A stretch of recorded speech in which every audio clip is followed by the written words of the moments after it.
হইলো সকালবেলা উঠে আমার সামনে একটা মাইক দেখলাম যে একটা মাইক মার্কা দিয়ে দিব।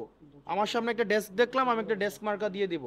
আমার একটা ওই যে এখানে কি বলে এটাকে, ওই যে ট্রাইপড দেখলাম, আমি ট্রাইপড মার্কা দিলাম। আমি গোসল করতে গিয়ে দেখলাম একটা বালতি, বালতি মার্কা দিয়ে দিলাম। চা খাইতেছি, আমার হচ্ছে কাপ পিরিচ দেখে কাপ পিরিচ মার্কা দিয়ে দিলাম। আমাদের হচ্ছে মার্কার ক্ষেত্রে আমাদের সাংস্কৃতিক প্রেক্ষাপট, সামাজিক প্রেক্ষাপট বিবেচনায় সেই গ্রহণযোগ্যতা সেটি যেন হচ্ছে কখনোই আপনার গণবিদ্বেষী, জনগণ বিদ্বেষী না হয়, সেই বিষয়টি হচ্ছে আমলে নেওয়া উচিত ছিল। কিন্তু আমরা দেখেছি যে নির্বাচন কমিশন একটি স্বেচ্ছাচারী সিদ্ধান্ত নিচ্ছে।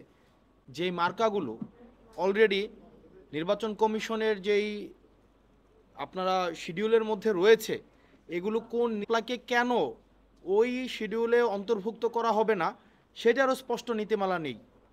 3 নাম্বার, বাংলাদেশে বিদ্যমান ক্রিয়াশীল যে রাজনৈতিক দলগুলো রয়েছে তাদেরকে যে মার্কাগুলো দেওয়া হয়েছে বিভিন্ন সময়, কোন নীতিমালার ভিত্তিতে সেই মার্কাগুলো দেওয়া হয়েছে সেটারও কিন্তু কোনো স্পষ্ট নীতিমালা নেই।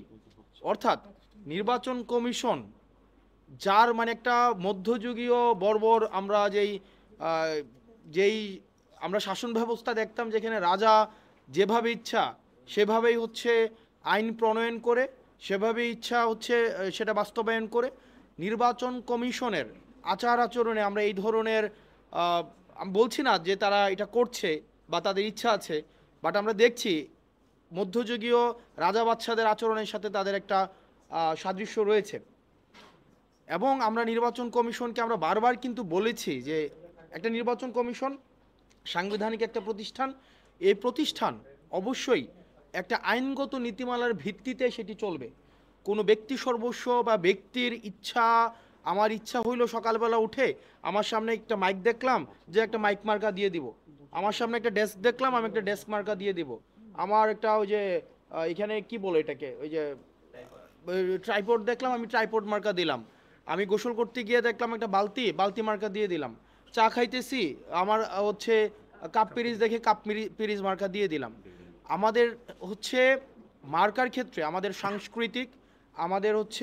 সাংস্কৃতিক প্রেক্ষাপট, সামাজিক প্রেক্ষাপট বিবেচনায় সেই গ্রহণযোগ্যতা সেটি যেন হচ্ছে কখনোই আপনার গণবিদ্বেষী, জনগণ বিদ্বেষী না হয়, সেই বিষয়টি হচ্ছে আমলে নেওয়া উচিত ছিল। কিন্তু আমরা দেখেছি যে নির্বাচন কমিশন একটি স্বেচ্ছাচারী সিদ্ধান্ত নিচ্ছে। যতক্ষণ না পর্যন্ত নির্বাচন কমিশন কোনো আইনগত জায়গা থেকে তারা কোনো কথা না বলে আমরা ধরে নিব এই সিদ্ধান্তগুলো, ধরে নেওয়ার বিষয় না, এটি এখন স্পষ্টত এই সিদ্ধান্তগুলো আমাদের কাছে মনে হচ্ছে, বা আমাদের তাদের সাথে যেই আলোচনা বা তাদের সাথে এই যে আমরা কাজ করছি, আমাদের কাছে মনে হয়েছে যে এই সিদ্ধান্তগুলো আসলে চাপিয়ে দেওয়া। আমরা বারবার বলেছি এটা নতুন কোনো কথা না, আমাদের কাছে মনে হয়েছে, আমি গতকালও বলেছি যে নির্বাচন কমিশনের আসলে রিমোট কন্ট্রোলটা এটা অন্য জায়গায়। এই নির্বাচন কমিশনের রিমোট কন্ট্রোল এটা আগারগাঁওয়ে নাই, এটা অন্য কোনো জায়গা থেকে পরিচালিত হয়। আমরা যখনই তাদের সাথে কথা বলি মনে হয় এই ডিসিশনটা এটা তারা নিজেরা নেয় না, এই ডিসিশনটা তাদেরকে চাপিয়ে দেওয়া হয় এবং তাদেরকে আসলে এই ডিসিশনটা নিতে বাধ্য করে।